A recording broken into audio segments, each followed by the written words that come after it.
સ્વાગત છે તમારું અમારી ચેનલ ગુજરાતી ફૂડીઝમાં। આજે આપણે કાઠિયાવાડી મરચાંની ચટણી બનાવતા શીખીશું। મરચાંની ચટણી બનાવવા માટે લીલા મરચાં લીધા છે, આવા લાલ મરચાં, અને તેના ટુકડા કરી લીધા છે। મોટા મોટા ટુકડા કરી લેવાના, પછી તેને મરચાં કટરમાં ક્રશ કરી લેવાના ઝીણા। આપણે જે મરચાં લીધા હતા તે ગ્રીન કલર રેડ કલરના, તેને આપણે ક્રશ કરી લીધા છે મરચાં કટરમાં। જો સાથે એક મુઠ્ઠી લસણ અને એક મોટો પીસ આદુનો પણ ક્રશ કર્યો છે, અને તેમાં નાખવા માટે એક ટામેટું પણ ક્રશ કરી લીધું છે। હવે તેનો આપણે વઘાર કરીશું। ગેસ પર એક કઢાઈ મૂકીશું, તેમાં એક વાડકી સિંગ તેલ મૂકીશું।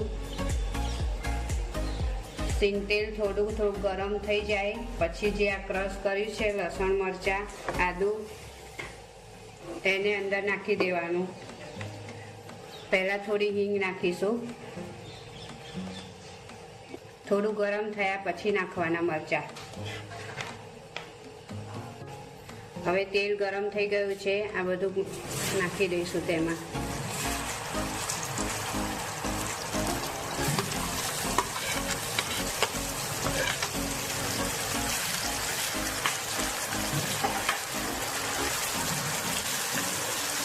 મરચાં આદુ લસણ પીલેલું નાખ્યા પછી તરત જ થોડો મગફળીનો સિંગદાણાનો ભૂક્કો નાખવાનો, 1 ચમચી જેટલો। પછી તેને આવી રીતે બરાબર હલાવી લેવાનું।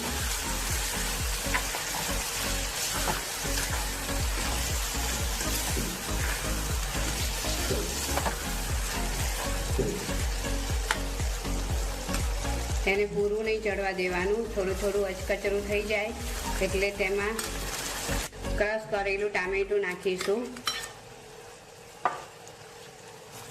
ટામેટું નાખ્યા પછી તેને મિક્સ કરી લઈશું। હવે તેમાં બધો મસાલો કરીશું આપણે। અડધી ચમચી હળદર, 1 ચમચી ધાણા જીરું,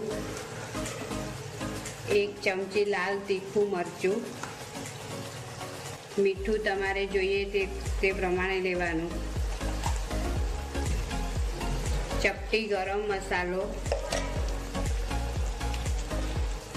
2 ચમચી મોરું કાશ્મીરી મરચું। હવે બધું મિક્સ કરી લેવાનું। આવી રીતે એક રસ થઈ જાય ત્યાં સુધી મિક્સ કરવાનું।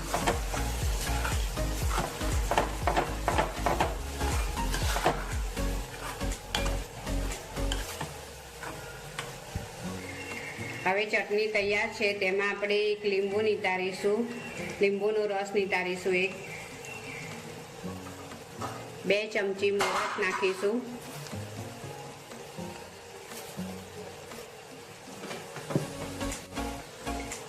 બસ આ ચટણી તૈયાર થઈ ગઈ। લીલા લાલ લસણ આદુ મરચાંની કાઠિયાવાડી લીલા લાલ મરચાંની ચટણી તૈયાર છે।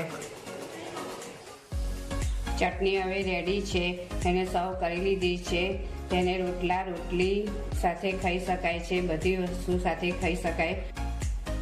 કાઠિયાવાડી ચટણીનો વિડીયો ગમ્યો હોય તો લાઈક કોમેન્ટ શેર કરવાનું ભૂલતા નહીં, અને અમારી ચેનલને સબસ્ક્રાઈબ કરવાનું પણ ભૂલતા નહીં। અને અમારો આખો વિડીયો જોવા બદલ આભાર।